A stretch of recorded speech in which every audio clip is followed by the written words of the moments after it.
Good afternoon, everyone. Shalom. I'm Shosh Bedrosian, Communications Specialist for the National Public Diplomacy Directorate. I'll take a few questions after a couple of very brief points to share with you today. Please put your questions in the chat of the Zoom with your name and your outlet, of course. It is Thursday, November 20th, and today is the Ethiopian Jewish Festival of Sigd here in Israel. On this day, we salute our Ethiopian Jewish brothers and sisters. They are amongst the best of us. From member of Knesset Sega Melaku, shaping our democracy, to the heroic soldiers of the Ethiopian community who have fought and fallen for our country, their contribution is woven into the fabric of Israel.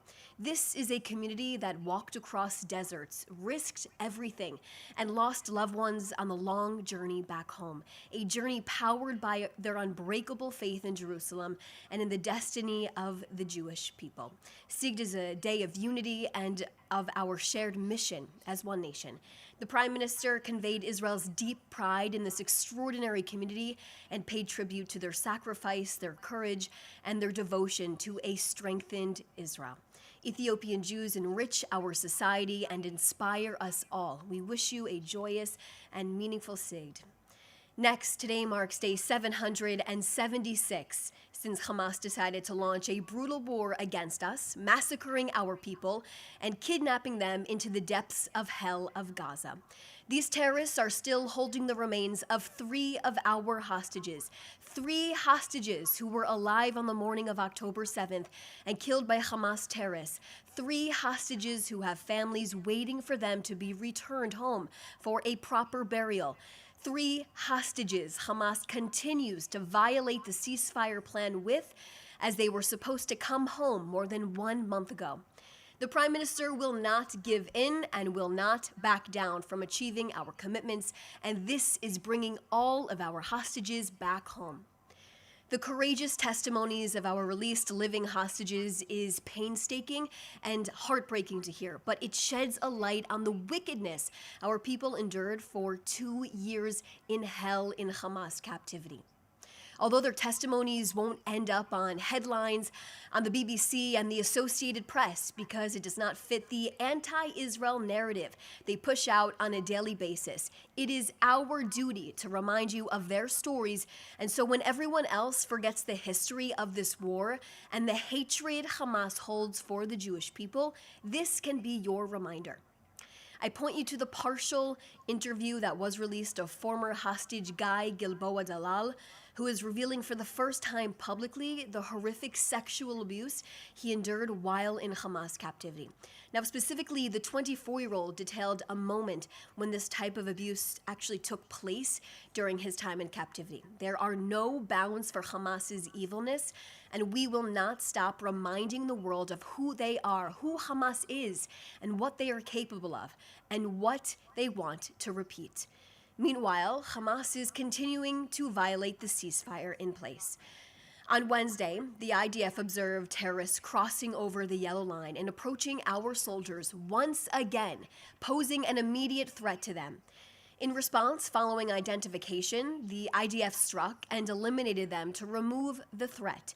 And again on Wednesday, several terrorists opened fire in an area where our IDF soldiers were operating in Khan Yunis. Now, in response to this violation of the ceasefire in place and to defend our troops, the IDF began striking Hamas terror targets across the Gaza Strip. Israel made the decision independently to conduct these airstrikes and did not ask for permission to protect ourselves and our people. Also, within the Yellow Line, IDF forces have been locating and dismantling terror infrastructure that's been used by terror organizations inside of Gaza.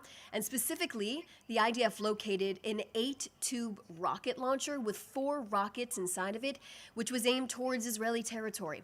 Under this ceasefire, the IDF will continue to clear the area, remove any threat, and destroy terror infrastructure.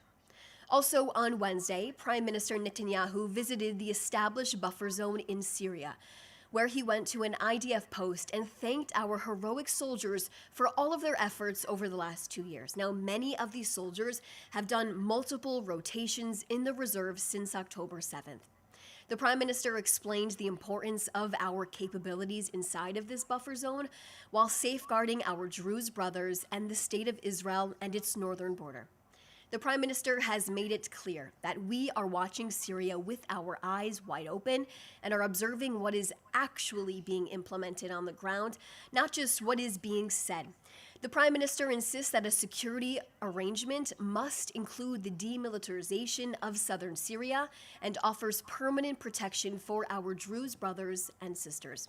I would also like to point you to the announcement our office released about the close cooperation between the Mossad and intelligence and law enforcement agencies in Europe, which has led to the seizure of weapons caches and the arrest of terrorists in Europe as well. These terrorist infrastructures were built by Hamas to carry out attacks against Israeli and Jewish targets. The announcement specifically mentions the cooperation between law enforcement in Germany and Austria, which led to complex counter-terrorism operations and resulting in arrests of terrorists and the discovery of weapons caches. The investigation into the Hamas terror network in Europe is currently also examining the possible involvement of Hamas elements in Turkey in promoting the intention to carry out attacks, some which have already been exposed. This is because Turkey is an operational arena for Hamas operatives in the past and in the present. Mossad and its partners in the Israeli and global intelligence communities will continue to work together to thwart terrorism against Israelis, Jews, and innocent people around the world. I'll now take a few questions.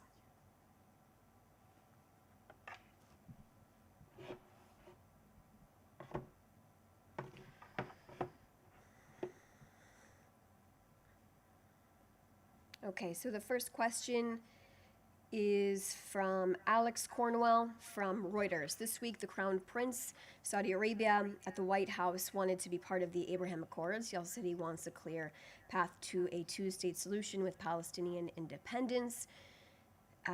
Does the Prime Minister's position remain that he is against Palestinian statehood, even if this could lead to normalization with Saudi Arabia?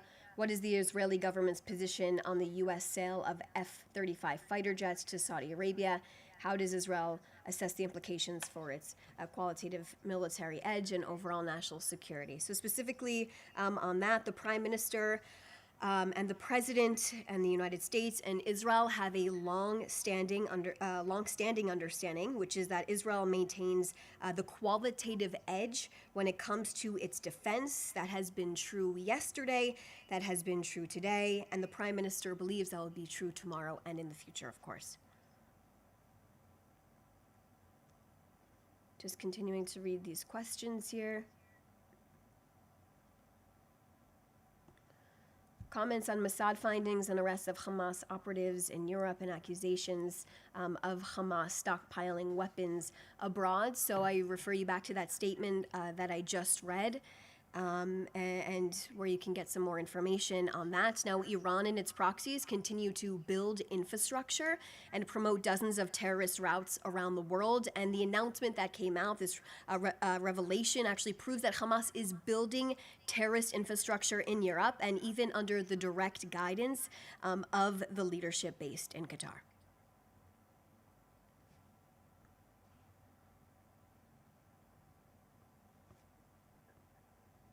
Okay, still waiting for a few more questions to come in.